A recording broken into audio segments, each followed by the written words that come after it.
నువ్వే డ్రైవ్ చేయవు, పబ్లిక్ ట్రాన్స్పోర్ట్సే ఉన్నాయి, ఓకే ఆఫీస్కి వెళ్తావు, అక్కడ నలుగురిని కలుస్తావు, 4 చోట్ల మొబిలైజేషన్ ఉంటుంది, ఫిట్నెస్ ఉంటుంది, టాస్క్ ఉంటుంది, టాస్క్ నువ్వు అక్కడే కంప్లీట్ చేసుకుంటావు, ఇంటి దాకా తీసుకురావాల్సిన అవసరం ఉండదు. ఇంటికి వచ్చాక నువ్వు చేసుకోవాల్సిన పనులు చేసుకొని రిటైర్ అవుతావు, నీకు ఒక ఫిక్స్డ్ అవర్స్ ఉంటుంది. కానీ వర్క్ ఫ్రమ్ హోమ్ వాళ్ళకి అలా ఉంటుందా? వాళ్ళు పని చేస్తున్నా కంటిన్యూస్ గా అది నడుస్తూనే ఉంటుంది. ఇట్ హెస్ బికమ్ చాలా మందికి mental health issues, psychological issues చాలా కామన్ గా ఉన్నాయి ఈ వర్క్ ఫ్రమ్ హోమ్ చేసే వాళ్ళకి. వాళ్ళకి అర్థం కావట్లేదు it is not a boon anymore అని. Okay right ma'am. ఇప్పుడు మీరు అంటున్నారు లేట్ మ్యారేజెస్ గురించి, అంటే మీన్ చాలా మంది ఒబేస్ వల్ల వర్క్ ఫ్రమ్ హోమ్ వల్ల కూడా మేబీ ఇష్యూస్ వస్తున్నాయి అని చెప్పి. లేట్ మ్యారేజెస్ ఎంతవరకు కారణం అవ్వచ్చు? ఎందుకంటే మెన్స్ కూడా మంచి జాబ్ వచ్చిన తర్వాత సెటిల్ అయ్యాక చేసుకుంటాము అనే వాళ్ళు ఉంటారు. నాకేం తక్కువ, నేను కూడా ఒక మంచి జాబ్ వచ్చిన తర్వాత, నేను కూడా సెటిల్ అయిన తర్వాత, లేదంటే యూకేకి వెళ్ళి అమెరికాకి వెళ్ళి కొంత సంపాదించుకొని వచ్చాక పెళ్లి చేసుకుంటాననే అమ్మాయిల సంఖ్య కూడా పెరుగుతుంది. దీనివల్ల ఫ్యూచర్లో వాళ్ళకి ఎలాంటి డిస్టర్బెన్సెస్ ఉంటాయి? ఖచ్చితంగా శ్రావణి, ఇది అనుకున్నంత చిన్న ప్రాబ్లం కాదు. ఒకప్పుడు 25 yearsకి మ్యారేజ్ కాకపోతే అయ్యో అయ్యో అయ్యో అనుకునేవాళ్ళు. ఇప్పుడు 30 years మ్యారేజే అవ్వట్లేదు, అది వేరే విషయం. అండ్ వీరు మ్యారేజ్ అయ్యే టైంకి ఎన్నో కొన్ని సెటిల్మెంట్స్ చూసుకుంటున్నారు. మ్యారేజ్ అయిన తర్వాత కూడా ఒక ఇల్లు, ఒక కారు, ఒక బ్యాంక్ బ్యాలెన్స్ ఇవన్నీ వెతుకుని వెళ్లేలోపు 33-34 years ఫర్టిలిటీ ఇష్యూస్, 35లో వీళ్ళు IVFకో దేనికో ల్యాండ్ అవుతారు, మిస్క్యారేజెస్. ఇలా నేను రోజు ప్రపంచవ్యాప్తంగా అపాయింట్మెంట్స్ తీసుకుంటాను. వరల్డ్ వైడ్ ఫర్టిలిటీ ఇష్యూ వీళ్ళకి వాళ్ళకి అని కాదు, ఈ కమ్యూనిటీ ఆ కమ్యూనిటీ అని కాదు, ఫర్టిలిటీ అనేది ఒక స్లంప్లో నడుస్తుంది. ఇప్పుడు చాలా ఫర్టిలిటీ ఇష్యూస్ ఉన్నాయి. ఎందుకంటే ద మోర్ యు ఏజ్ పెరిగినా కొద్దీ నీ quality of egg and sperm పడిపోతుంది. క్వాలిటీ పడిపోయినప్పుడు ఫర్టిలిటీ రేట్ డ్రాప్ అవుతుంది. దానికి తోడు ఇప్పుడున్న current problems, PCOD, fibroids, endometriosis, adenomyosis, ఇలా రకరకాల గైనకలాజికల్ ఇష్యూస్, అలాగే మెయిల్లో కౌంట్ తగ్గడం, క్వాలిటీ తగ్గడం, వారికోసీల్స్ ఉండడము, దాని తర్వాత ఇన్ఫెక్షన్స్ ఉండడము, ఇలా వాళ్ళకు సంబంధించిన ప్రాబ్లమ్స్ ఉండడము, వీటన్నిటితో పాటు ఇద్దరికి స్థూలకాయ సమస్యలు, ఇద్దరు షిఫ్ట్లు వేరుగా వర్క్ చేయడము, అసలు ప్రైవేట్గా అనేది లేకపోవడము, దానికి తోడు అసలు ఏదైనా కలిసున్న టైంలో కూడా కూర్చుని టీవీ చూడడం తప్పితే వాళ్ళు మాట్లాడుకునేది లేదు, ఫిజికల్ ఇంటరాక్షన్స్ అయితే అసలు లేవు. సో ఇంత ఇంట్రికేట్గా మారిపోయిన కాంప్లెక్స్ సిచ్యువేషన్లో నువ్వు పెళ్ళి అనేదే కాన్సెప్టే చాలా రేర్ అయిపోతుంది కొద్ది రోజుల తర్వాత. దాని తర్వాత ప్రెగ్నెన్సీసా అంటే ఓ వీళ్ళు ప్రెగ్నెంట్ అయ్యారా అని అలా మాట్లాడుకునే పరిస్థితి వచ్చేలాగా ఉంది. ఎందుకంటే మన ఫర్టిలిటీ రేటు ఒకప్పుడు 2.2 అట్లా ఉండేది, ఒక స్కేల్ ఉంటుంది అనమాట, 2.2, 2.1 ఉండేది. ఇప్పుడు అది 1.6కి కూడా పడిపోయింది. It's a very alarming number. అంటే ఒక 10 years down the lane pregnant couples, young children will be very less. And to an extent that it is so alarming that ఏదో ఒక స్ట్రాటజీ అయితే ఖచ్చితంగా వేయాల్సిన పరిస్థితి అయితే వచ్చింది. ఎందుకంటే ఇఫ్ దిస్ గోస్ ఆన్ చాలా కష్టం. అండ్ ఒక్కటి గుర్తుపెట్టుకోవాలి, మీరు ఎంత ప్లానింగ్ వేసినా కూడా, ఎంత ఏం చేసినా కూడా, మీకు ఒకటి గుర్తుపెట్టుకోవాలి, మీ ఏజ్ పరంగా కొన్ని చేంజ్ అయిపోతాయి. అది మట్టుకు మీరు ట్రాక్లో ఉండాలి. బీపీలు, షుగర్లు వచ్చే ఏజ్లో మీరు పిల్లల్ని కంటా అంటే మరి అవి వచ్చిన తర్వాత వాళ్ళని పెంచేది ఎలాగా, వాళ్ళ బాగోగులు చూసేది ఎప్పుడు, వాళ్ళు ఎప్పుడు సెటిల్ అవుతారు, మీరెప్పుడు రిటైర్ అవుతారు, మరి ఇవన్నీ కూడా నిజంగా ఆలోచించాల్సిన విషయం. Right ma'am. ఒక రీజన్ మిమ్మల్ని అనాలిసిస్ చేయమని అడిగితే ఈ question, what is your answer? నిజంగానే పెళ్ళి అనే దాని మీద అంత ఇంట్రెస్ట్ చూపించకుండా career, job, settle after marriage అని అనుకునే వాళ్ళు ముందే అలాంటి లైఫ్కి పెళ్ళి కాకుండానే అలాంటి సోషల్ థింగ్స్ అంటే, లేదంటే పబ్ కల్చరు, లేదంటే అవుట్ ఆఫ్ కంట్రీస్లో ఉండి రిలేషన్లోకి వెళ్ళటము, అవన్నీ ముందుగా చూడటం వల్లనే మేబీ పోస్ట్పోన్ చేసుకుంటున్నారా? అది కూడా ఒక కారణం అంటారా? డెఫినెట్గా శ్రావణి, ఇది నువ్వు అనుకున్నంత చిన్న విషయం కాదు.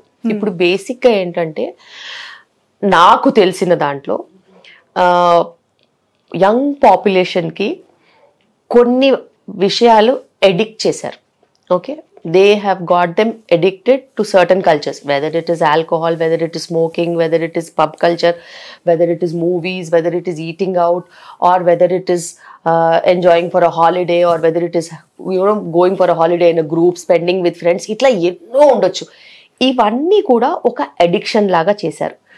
అడిక్షన్ చేశారు, సోషల్ నార్మ్స్ కింద చేశారు, ఇది పియర్ ప్రెషర్ కింద చేశారు, దాన్ని ఒక స్ట్రాంగ్ ఫోర్స్ కింద క్రియేట్ చేశారు. మరి ఫోర్స్ అంతా సక్సెస్ అవ్వాలంటే ఏం చేయాలి? పని చేయాలి. మరి పని చేయాలి అని అంటే వాళ్ళు ఏం చేస్తున్నారు? ఇప్పుడు 9 to 5 జాబ్స్ చేస్తానని చాలా మంది ఇంజనీరింగ్ తీసుకున్నారు. ఎవరు 9 to 5 జాబ్స్ చేస్తున్నారు? ఎవ్వరు చేయట్లేదు. ఏ టైంలో పడితే ఆ టైంలో వాళ్ళకి వర్క్ ఇచ్చి వాళ్ళ మొహాన్ని డబ్బులు పడేస్తున్నారు. ఇప్పుడు వాళ్ళు ఎడిక్ట్ అయిన లైఫ్ స్టైల్కి వాళ్ళు కష్టపడి ఏ టైంలో పడితే ఆ టైంలో పనిచేసి ఏది దొరికితే అది తిని ఎలా పడితే అలా తయారయ్యి ఏ సైజుల్లో పడితే ఆ సైజుల్లో అయిపోతున్నారు. దానికి తోడు కంటిన్యూస్గా ఆ ఆరా అనేది వాళ్ళలో మెయింటైన్ అవుతుంది. సో వెస్టర్న్ కంట్రీస్ ఏం చేశాయి? ఇక్కడ ఇండియాలో మంచి మంచి పెద్ద పెద్ద కంపెనీస్ పెట్టేసేసి ఆ కంపెనీస్లో మనకి వాళ్ళందరినీ నింపేసేసి ఆ నింపేసిన వాళ్ళకి పని ఇచ్చేసేసి ఏ టైంలో పడితే వాళ్ళ ఆరోగ్యంతో సంబంధం లేదు. అర్ధరాత్రి, అపరాత్రి, night shift, morning shift, mid time shift, 24 hours పనిచేసే వాళ్ళు కూడా ఉంటారు. ఆఖరికి వీకెండ్ పనిచేసే వాళ్ళు కూడా ఉంటారు. సో వాళ్ళతో పని చేసి వాళ్ళకి చాక్లెట్ లాగా డబ్బులు ఇచ్చి వాళ్ళు చేయరు సుమా. ఇప్పుడు అవుట్ సైడ్ కంట్రీస్ లో చాలా స్ట్రీమ్ లైన్ వాళ్ళు 9 to 5 జాబ్స్ చేసి వెళ్ళిపోతారు. ఒక్క గంట ఎక్కువ పని చేయమంటే లేబర్ లాస్ మాట్లాడతారు. సో ఎక్కడైనా అంతే. ఇప్పుడు some countries they are working for 12 hours, but beyond that they will not work, they will again take rest. ఇక్కడనే మనకి వాళ్ళకి ఇలాంటి డబ్బు అనే ఒక వ్యసనాన్ని అలవాటు చేసుకుంటే వాళ్ళు ఎక్స్ట్రా అవర్స్ పనిచేసైనా దానికోసం వర్క్ చేసి మళ్ళీ దాంతో పాటు వాళ్ళని ఈఎంఐస్కి ఎడిక్ట్ చేసి హోమ్ లోన్స్ అని, కార్ లోన్స్ అని, కొత్త ఫోన్ లోన్స్ అని ఇవన్నిటికీ ఎడిక్ట్ చేసేస్తే వాళ్ళు ఒక లూప్ హోల్లో ఉన్నారు. లూప్ హోల్లో ఉండి వీళ్ళు ఏం తినాలి అనేది కూడా బిగ్ కార్పొరేట్సే డిసైడ్ చేస్తాయి. వాళ్ళే ఆ అవుట్లెట్స్ని దింపుతారు. సో వీళ్ళ డబ్బులు ఎక్కడ ఖర్చు పెట్టాలో కూడా అటే పోతాయి, అలాగే ఖర్చు పెట్టిస్తారు. వాళ్ళని ఒక వ్యసనం కింద వాళ్ళని మార్చేశారు. అందులో నుంచి వాళ్ళు బయటికి రాలేరు. బయటికి వస్తే ఏంటిది? ఫ్యామిలీ బాధ్యతలు, దాని తర్వాత ఫ్యామిలీకి వాళ్ళు అలొకేట్ చేయాల్సిన బడ్జెట్ ఇదంతా లేదు కదా. వాళ్ళ బడ్జెట్నే ఖర్చు పెట్టుకునే పరిస్థితిలో ఉన్నారు. ఎంత ఎక్కువ ఇన్కమ్ అంత ఎక్కువ ఎక్స్పెండిచర్లో వాళ్ళు బతికేస్తున్నారు. సో ఇవన్నీ కమిట్మెంట్స్ కదా. సో దే ఫియర్ కమిట్మెంట్స్ని ఫియర్ అయ్యి పారిపోయే వాళ్ళు కొంతమంది ఉంటారు. కొంతమంది అదే ఫ్రెండ్ సర్కిల్లో కంఫర్ట్ జోన్లో వెతుక్కుని నాకు ఇంకా వేరే ఏం అవసరం లేదు అని అనుకునే వాళ్ళు ఉంటారు. కొంతమంది అయితే ఇదంతా ఇండియన్ కల్చర్ కదా. ఇండియన్ కల్చర్ ఏంటి? టైంకి పెళ్లి చేసుకోవాలి, దాని తర్వాత టైంకి పిల్లలు కనాలి, దాని తర్వాత రెస్పాన్సిబుల్గా ఉండాలి, ఒక ఇల్లు ఉండాలి, పిల్లలు అందరూ కలిసి ఉండాలి. ఇలాగా వెస్ట్రన్ కల్చర్లో కూడా ఉంది, యుఎస్లో కూడా ఇలాగే చేస్తారు. కానీ అలా చేస్తే ఎవరికి లాభం లేదు కదా. సో వీళ్ళందరినీ అలా మొబిలైజ్ చేసి అటు పెళ్ళికి పనికి రాకుండా అటు పిల్లలకి పనికి రాకుండా చేస్తే వాళ్ళ అటెన్షన్ అంతా పని చేయించుకోవడంలో చేయించుకోవచ్చు. సో నాకు అది అలవాటు, నాకు అది చూసి పేషెంట్స్ని నాకు అలా అనాలిసిస్ వచ్చేసింది. వీళ్ళు డబ్బులు ఎందుకు సంపాదిస్తారు, ఎవరి కోసం సంపాదిస్తారు, వాళ్ళ కోసం ఏం సంపాదించట్లేదు, మొత్తం వాళ్ళ డబ్బంతా బయట తిరుగుతుంటుంది. ఒకటి ఫుడ్, ఒకటి హాస్పిటల్, ఒకటి జిమ్ లేదా luxurious things. Exactly. Wherever every penny that they earn is already spent before it comes to their hands. Okay. And they're just working. అది. సో ఆ లూప్ లో ఉన్నారు. వాళ్ళకి మనము ఏదైనా హెల్త్ ప్రాబ్లమ్స్ వచ్చి చెప్తే మనం ఏదైనా మంచి చెప్పబోయామనుకో, ఓ doctor it's such a big commitment, I cannot అంటారు. అంటే నువ్వు ఇంకా మరి లైఫ్ లో ఏం చేయాలనుకుంటున్నావు అంటే, ఫర్ నౌ ఐఎమ్ గుడ్, ఇప్పటికి నేను బాగానే ఉన్నాను, తర్వాత సంగతి తర్వాత చూద్దామంట. ఆ తర్వాత ఎప్పుడు అనంటే తెలియదు. ఇంకెవరన్నా బాబాల్ లాంటి వాళ్ళు వచ్చి సెల్ఫ్ రియలైజేషన్ చేసి వాళ్ళంతా వాళ్ళే ఏదైనా రియలైజ్ అయ్యి మారి ఆ లూప్ లో నుంచి బయటికి వెళ్ళి పెళ్లిళ్ళు చేసుకుని సెటిల్ అయిన వాళ్ళు ఉన్నారు. Right ma'am. పెరుగుతూ ఉన్న ఈ లైక్ సెక్షన్ డెలివరీస్ ఒకవైపు, నార్మల్ డెలివరీకి ట్రై చేసే డాక్టర్స్ మీలాంటి వాళ్ళు మరొక వైపు, ఫర్టిలిటీ సెంటర్స్ కూడా పుట్టగొడుగులా పెరుగుతున్నాయి. హైదరాబాద్లో ఏ గల్లీ చూసినా డాక్టర్ శిల్పిరెడ్డి లాంటి డాక్టర్స్ చాలా రేర్. ఎందుకు అంటే న్యాచురల్ ప్రెగ్నెన్సీకి ట్రై చేసి, న్యాచురల్ ప్రెగ్నెన్సీగా నిజంగా అక్కడ అవుతుందా, చేస్తుందా, జస్ట్ అలా చెప్తూ ఉన్నారా అని చూసే వాళ్ళు, ఆసక్తిగా ఉన్న వాళ్ళు కూడా లేకపోలేదు నవే డేస్. దీన్ని ఎలా చూడాలంటారు? ఒకవైపు fertility, infertility, natural deliveries. So బేసిక్గా natural pregnancy is a concept. ఆ కాన్సెప్ట్లో అటు హస్బెండ్ వైఫ్ ఇద్దరు ట్రావెల్ చేసి మార్చుకుని అర్థం చేసుకుని టైం స్పెండ్ చేసి టుగెదర్ వాళ్ళ అలవాట్లు మార్చుకుని వాళ్ళ లైఫ్ స్టైల్ మార్చుకుని వాళ్ళు ఒకే మాట మీద నిలబడి కలిసి ఉంటే ఆబ్వియస్లీ అది వాళ్ళకి చాలా మంచిది. ప్రెగ్నెన్సీ వచ్చేది రాంది సెకండరీ, బట్ పర్సనల్ లైఫ్ చాలా ఇంప్రూవ్ అవుతుంది. బికాస్ వాళ్ళు స్పెండ్ చేసే టైంలోనే చాలా మార్పులు అనేవి జరుగుతూ ఉంటాయి. అది నేను గమనించిన తర్వాత వాళ్ళని ఈ న్యాచురల్ ప్రెగ్నెన్సీ ప్లానింగ్ ప్రోగ్రామ్ ఒకటి పెట్టాం. అందులో వాళ్ళు 21 days ప్రోగ్రామ్. అది బేసిక్గా మీరు ఏమేం చేయాలి, ఎలా చేస్తే న్యాచురల్ ప్రెగ్నెన్సీస్ వస్తాయి అనేది వాళ్ళకి చాలా ఇలాబొరేట్గా చెప్తాం. దాని తర్వాత వచ్చిన వాళ్ళకు కూడా మీరు ఎక్కడెక్కడ మార్చుకోవాలి లైఫ్ స్టైల్, ఎక్కడెక్కడ మంచి ఇవి ఇన్కార్పొరేట్ చేసుకోవాలి, ఎక్కడెక్కడ దూరం చేసేసేయాలనేవి చెప్తాం. So when you change your diet, when you change your stress pattern, when you change your sleep pattern, early to bed early to rise అంటే గ్రోత్ హార్మోన్ మంచిగా రిలీజ్ అవుతుంది, హార్మోన్స్ మంచిగా ఉంటాయి, అండ్ మనం నెసెసరీ వైటమిన్ సప్లిమెంట్ చేస్తే egg quality sperm quality improve అవుతుంది. వాళ్ళు fitness మీద స్ట్రెస్ చేసుకుని టుగెదర్ చేసుకోవాల్సిన ఎక్సర్సైజెస్ చెప్పాము, కలిసి ఇంటి పనులు చేసుకున్నారు, మేడ్స్ గిడ్స్ తీసేసి జిమ్ములు బంద్ చేసేసేసి ఇంట్లోనే ఏది ఇంటి పని మొత్తం చేసుకున్నారు. వాళ్ళు తీసుకోవాల్సిన వైటమిన్స్, వాళ్ళు తీసుకోవాల్సిన జాగ్రత్తలన్నీ మనం చెప్తే ఖచ్చితంగా 80% న్యాచురల్గా కన్సీవ్ అయిపోతారు. ఏ బిజినెస్ చేయాల్సిన అవసరం లేదు. ఏవి లేక చెప్పేవాళ్ళు లేక అన్ని ఫర్టిలిటీ ట్రీట్మెంట్స్ నడుస్తున్నాయి. పోనీ అవేమన్నా సక్సెస్ అవుతున్నాయా? లేదు. ఫర్టిలిటీ ట్రీట్మెంట్స్ కూడా ఈ మధ్యకాలంలో చాలా ఫెయిల్ అవుతున్నాయి. పర్సనల్ గా కూడా నేను చాలా మందికి ఫెయిల్ అయ్యి ఇంకా గతిలేక ఏదో ఒకటో సక్సెస్ అట్లా అవుతుంది. ఎందుకంటే లైఫ్ స్టైల్ మార్చుకోకుండా ఫర్టిలిటీ ట్రీట్మెంట్స్ చేసినా, స్థూలకాయం తగ్గకుండా ఫర్టిలిటీ ట్రీట్మెంట్ చేసినా లాభం ఉండదు. ఓన్లీ ఫైనాన్షియల్ లాస్ తప్పితే, డ్రైన్ అవడం తప్పితే, డిసప్పాయింట్మెంట్ తప్పితే మీకు రిజల్ట్స్ అనేవి ఉండవు. రిజల్ట్స్ ఎప్పుడు ఉంటాయి? ఎగ్ క్వాలిటీ స్పర్మ్ క్వాలిటీ పెరిగినప్పుడే రిజల్ట్ ఉంటుంది. ఆ రిజల్ట్ కోసం మీరు న్యాచురల్గా ట్రై చేస్తే మీకు సక్సెస్ ఎక్కువ ఉంటుంది. అండ్ మీరు ట్రై చేసిన దానికి ప్రెగ్నెన్సీ కాదు ఇంపార్టెంట్, దాన్ని డెలివరీ దాకా తీసుకెళ్లాలా. మరి ఆ ఆరోగ్యం మెయింటైన్ చేస్తేనే కదా అది డెలివరీ దాకా వెళ్తుంది. షుగర్లు, బీపీలు, ప్రీటర్మ్ డెలివరీస్, కాంప్లికేషన్స్ కాకుండా మీరు ఏ షార్ట్ కట్ వెళ్ళినా కూడా మళ్ళీ ప్రెగ్నెన్సీలో ఏ బీపీఓ, షుగరో, లేకపోతే మిస్క్యారేజెసో, లేకపోతే ప్రీటర్మ్ డెలివరీసో ఏదో ఒకటి తగులుకుంటుంది. మీరు న్యాచురల్గా ప్లాన్ చేసి మీ హెల్త్ని ఇంప్రూవ్ చేసుకుని వచ్చిన ప్రెగ్నెన్సీస్ టర్మ్ దాకా వెళ్తాయి. అండ్ ఇంకా డెలివరీ అంటారా, డెలివరీ కూడా ఇప్పుడు నార్మల్ డెలివరీ అనుకో, కొన్ని గంటలు పెయిన్ ఉంటుంది, పేషెంట్ని ఎంగేజ్ చేయాలి, పేషెంట్ ఫ్యామిలీని ఎంగేజ్ చేయాలి, పేషెంట్కి ఓర్పు, సహనము, ఆ నార్మల్ డెలివరీ అవ్వాలి, అది మంచిది అనే సంకల్పం ఉండాలి, హస్బెండ్ సపోర్టింగ్గా ఉండాలి, పేరెంట్స్ సపోర్టింగ్గా ఉండాలి, ఇన్లా సపోర్టింగ్గా ఉండాలి, ఫ్రెండ్స్ సపోర్టింగ్గా ఉండాలి, ఎవ్వరు బ్రెయిన్ స్పాయిల్ చేయొద్దు. ఇవన్నీ చేసి డెలివరీ టైంలో కూడా కాంప్లికేషన్స్ ఉంటాయి Sravani. Babies are like one magic box. Magic box నుంచి అన్నిసార్లు మంచిగా నవ్వుతూ బొమ్మలు వస్తాయి కదా, అలాగే ప్రతిసారి మంచి జరుగుతుంది. కానీ కొన్ని వందల్లో ఒక ప్రెగ్నెన్సీ బేబీ క్రై చేయదు. అది ఎందుకు క్రై చేయదో దానికే తెలియదు. ఏదో సర్క్యులేషన్ ప్రాబ్లము, అది సెక్షన్ లో అయినా క్రై చేయకపోయినా చేసేదే ఉండదు. ఎన్ఐసియు వాళ్ళు చూసుకోవాలి, వాళ్ళు రీసెర్చ్ చేసుకోవాలి, వాళ్ళు ఎక్స్ప్లెయిన్ చేసుకోవాలి, వాళ్ళు చూసుకోవాలి. నార్మల్ డెలివరీలో ఏదైనా ఇట్లాంటిది అయిందనుకో, నార్మల్ డెలివరీ వల్లే అయింది, ఇలా కాల్చి తినేస్తారు.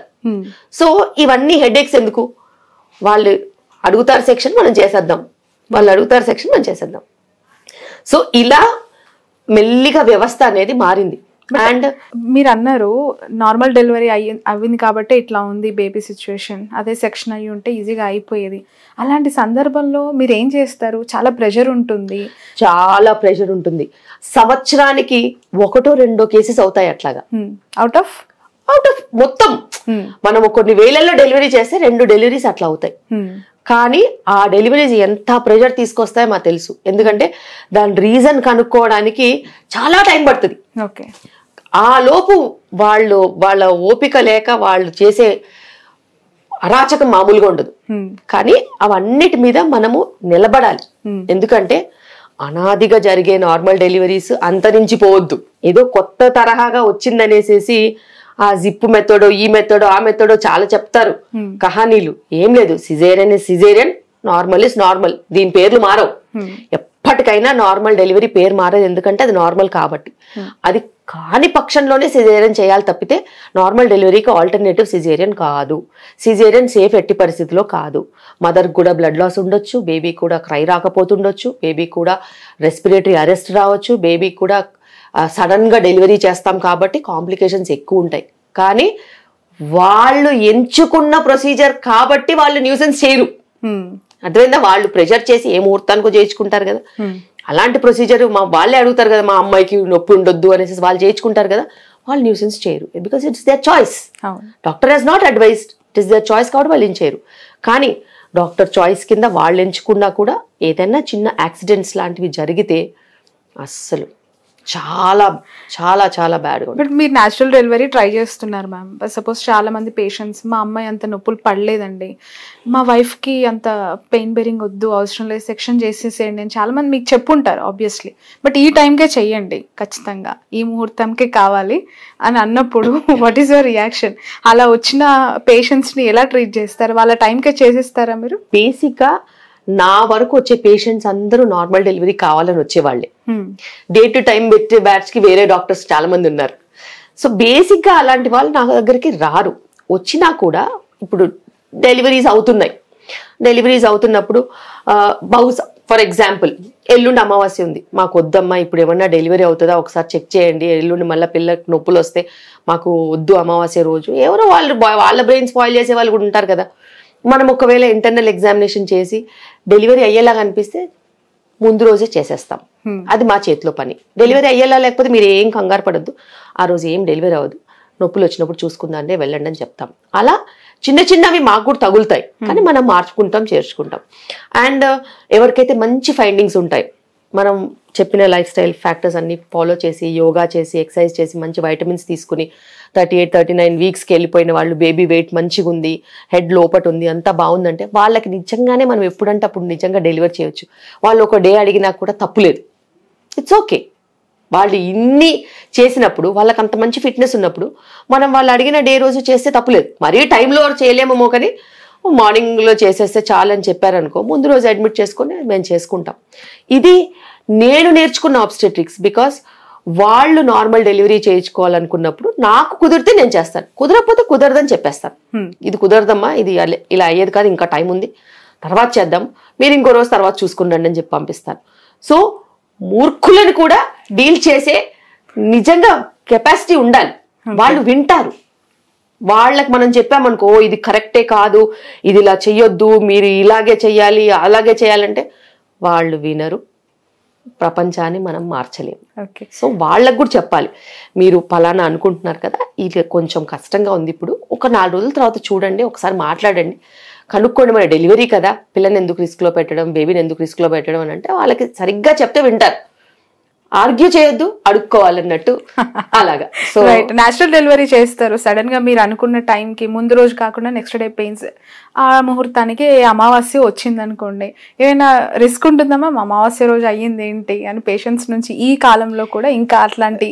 ఎస్ ఉంటాయి, కానీ లక్కీలీ ఏంటంటే అమ్మాయి పుట్టడము అలాంటివి జరుగుతూ ఉంటాయి. సో మాకు అంతగా ఏముండదు. అండ్ ప్రపంచంలో బిజినెస్ చేసే వాళ్ళు చాలా మంది ఉన్నారు. సో అలా పుట్టినా కూడా కొన్ని యాగాలు, హోమాలు, వ్రతాలు, సో ఇట్లాంటివి ఏవో ఉంటాయి టెక్నికల్. ఇంకా ఉందా డిస్క్రిమినేషన్? అమావాస్య రోజు ఆడపిల్ల పుడితే సోషల్ కాన్సెప్ట్స్ అనేవి చాలా డీప్ గా ఉంటాయి శ్రావణి, చాలా డీప్ గా ఉంటాయి. వాటిని మనం మార్చలేము, నిజంగా చెప్తున్నాను, వాటిని మనం మార్చలేము. కానీ ఉన్న దాంట్లో ఇప్పుడు ఏంటంటే ఏ టైంకి ఎవరు పుట్టినా కూడా కొన్ని పూజలు చేసుకుంటే అయిపోతుంది కదా అని మనం ఒకవేళ వాళ్ళకి చెప్పామనుకో, వాళ్ళైనా కానీ పర్లేదులే చూసుకుందాం, తర్వాత చూసుకుందాం అంటారు. మ్యామ్, జనరేషన్స్ ఇన్ని మారాయి, సైన్స్ టెక్నాలజీ ఇంత పరుగులు పెడుతుంది, ఈ పోటీ పడుతున్న పరుగుల ప్రపంచాన్ని మీరు చూస్తూ ఉన్నప్పుడు ఇంకా జెండర్ డిస్క్రిమినేషన్, అంటే అబ్బాయి కావాలి, అమ్మాయి కావాలి, అబ్బా అమ్మాయి వచ్చి